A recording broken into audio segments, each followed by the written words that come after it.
സുഭാഷിതം. യഹോവയെ സ്തുതിപ്പിൻ, യഹോവയ്ക്ക് പുതിയൊരു പാട്ടും ഭക്തന്മാരുടെ സഭയിൽ അവന്റെ സ്തുതിയും പാടുവീൻ എന്നുള്ള വാക്കുകളോടെ സങ്കീർത്തനക്കാരൻ 149 സങ്കീർത്തനം ആരംഭിക്കുന്നു. പാട്ടിൽ പ്രകടിപ്പിക്കുന്ന തന്റെ ജനത്തിന്റെ സന്തോഷവും സ്തുതിയും സ്വീകരിക്കുവാൻ ദൈവം ഇഷ്ടപ്പെടുന്നു. സാധാരണയായി സന്തോഷത്തിന്റെ ഒരു പ്രകടനമായിട്ടാണ് പാട്ടിനെ കണക്കാക്കുന്നത്. ഇവിടെ പറയുന്നത്, ഭക്തന്മാരുടെ സഭയിൽ എത്തുമ്പോൾ നിങ്ങൾ ദൈവത്തിന് ഒരു പുതിയ പാട്ട് പാടണം. പുതുമ എല്ലാവരും ആഗ്രഹിക്കുന്ന ഒന്നാണ്. ദൈവത്തെ സ്തുതിക്കുവാനായി കടന്നു വരുമ്പോൾ അവിടെ ഒരു പുതിയ അനുഭവം ഉണ്ടാകണമെന്നാണ് പറഞ്ഞിരിക്കുന്നത്.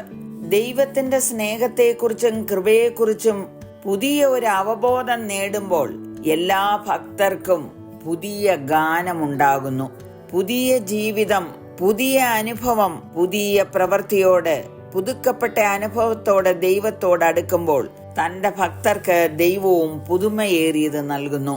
ദൈവത്തിന്റെ കരുണയെക്കുറിച്ച് പറഞ്ഞിരിക്കുന്നത്, അത് രാവിലെ തോറും പുതിയതും അവിടുത്തെ വിശ്വസ്തത വലിയതുമാകുന്നു എന്നാണ്. ദൈവത്തിന്റെ ജനം സന്തോഷിക്കുന്ന വിധങ്ങളാണ് തുടർന്ന് പറഞ്ഞിരിക്കുന്നത്. അങ്ങനെയുള്ള ജനത്തെക്കുറിച്ച് 4-ാം വാക്യത്തിൽ പറയുന്നു, യഹോവ തന്റെ ജനത്തിൽ പ്രസാദിക്കുന്നു, താഴ്മയുള്ളവരെ അവൻ രക്ഷ കൊണ്ട് അലങ്കരിക്കും. The Lord takes pleasure in his people. He will beautify the humble with salvation. പുതിയ അനുഭവത്തോടും പുതിയ സ്വഭാവത്തോടും കൂടെ ദൈവത്തെ സ്തുതിക്കുവാൻ പ്രിയപ്പെടുന്നവരിൽ ദൈവം പ്രസാദിക്കുന്നു. അങ്ങനെയുള്ളവർക്ക് അവൻ രക്ഷ കൊണ്ട് അലങ്കരിക്കും. അത് എങ്ങനെയാണ് സാധിക്കുന്നത്? പൗലോസ് പറയുന്നു, ഒരുവൻ ക്രിസ്തുവിലായാൽ അവൻ പുതിയ സൃഷ്ടിയാകുന്നു. മനുഷ്യന്റെ പാപത്തിൽ നിന്ന് രക്ഷപ്പെടുവാൻ മറ്റൊരു മാർഗമില്ല. ആകാശത്തിന് കീഴെ ഭൂമിക്ക് മീതെ നൽകപ്പെട്ട വേറൊരു നാമവുമില്ല. അതാണ് യേശുക്രിസ്തുവിന്റെ നാമം. താഴ്മയുള്ളവരെ അവൻ രക്ഷ കൊണ്ട് അലങ്കരിക്കും എന്നാണ് എഴുതിയിരിക്കുന്നത്.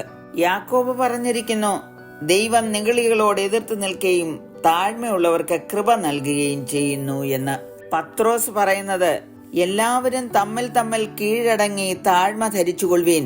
ദൈവം നിഗളികളോട് എതിർത്ത് നിൽക്കുന്നു, താഴ്മയുള്ളവർക്കോ കൃപ നൽകുന്നു. ദൈവജനത്തിന്റെ വിജയമാണ് 7 മുതൽ 9 വരെയുള്ള വാക്യങ്ങളിൽ എഴുതിയിരിക്കുന്നത്. ദൈവത്തിൽ വിശ്വസിക്കാതെ, ദൈവത്തിന് സ്തുതി അർപ്പിക്കാതെ അനുസരണക്കേടിൽ ഉറച്ചു നിൽക്കുന്നവർക്ക് അത് യുഗാന്ത്യത്തിൽ പ്രതികാരവും ശിക്ഷയുമായിരിക്കും. ഒരിക്കൽ മരണവും പിന്നെ ന്യായവിധിയും മനുഷ്യർക്ക് നിയമിച്ചിരിക്കുന്നതാണ്. വരാനിരിക്കുന്ന ഈ വിധിയിൽ നിന്ന് രാജാക്കന്മാർക്കോ പ്രഭുക്കന്മാർക്കോ രക്ഷപ്പെടുവാൻ കഴിയുകയില്ല. 8-ാം വാക്യം പറയുന്നു, എഴുതിയിരിക്കുന്ന വിധി അവരുടെ മേൽ നടത്തേണ്ടതിനും തന്നെ എന്ന്. കൃപയുടെയും കരുണയുടെയും ദൈവം അപ്പോൾ ന്യായാധിപനായിരിക്കും. ഇപ്പോഴാണ് സുപ്രസാദകാലം, ഇപ്പോഴാണ് രക്ഷാദിവസം. യേശുവിന്റെ ക്രൂശ് മരണത്തിൽ കൂടെ പാപികളായ മനുഷ്യർക്ക് നൽകപ്പെട്ട രക്ഷ ഇനിയും കൈവശമാക്കുവാൻ വൈകിക്കേണ്ട. ന്യായവിധി വരുന്നതിനു മുമ്പേ നമുക്ക് സമർപ്പിക്കാം, പ്രാർത്ഥിക്കാം. കരുണയുള്ള പിതാവേ, അവിടുന്ന് മനുഷ്യരാശിക്ക് നൽകിയ രക്ഷ അനുഭവിപ്പാൻ ഈ വചനം കേൾക്കുന്ന എല്ലാ പ്രിയപ്പെട്ടവരെയും സഹായിക്കണമേ എന്ന് യേശുക്രിസ്തുവിന്റെ നാമത്തിൽ അപേക്ഷിക്കുന്നു. കേൾക്കണമേ. ആമേൻ.